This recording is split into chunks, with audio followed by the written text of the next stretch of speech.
Градинарите и овоштарите започнаа со заштита на земјоделски култури во пресрет на студените зимски денови.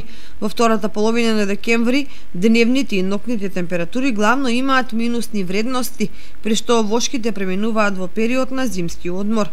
Во такви услови овоштарите може да го искористат зимскиот период за да ги извршат заштитните активности.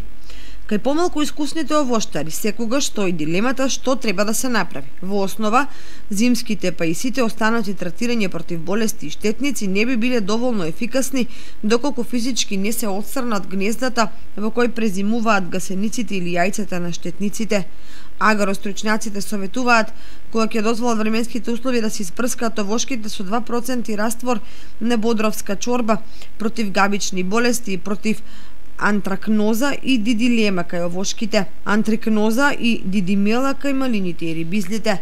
Овошките кои се нападнати од грини, лисни и штитоносни вошки треба да се испрскаат со минерални масла во соодветна концентрација на растворот, а младите овошки да се заштитат од зајаци со соодветни репеленти.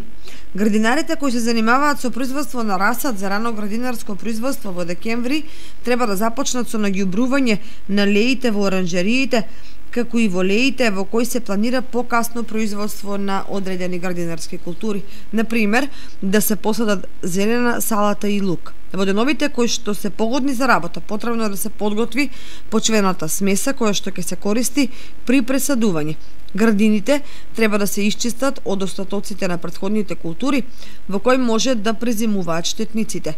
Стручњаците велат дека во овој период може да се употребуваат суперфосфати или калиумови ѓубрива, зависно од потребите на почвата што ќе придонесе за квалитетно производство.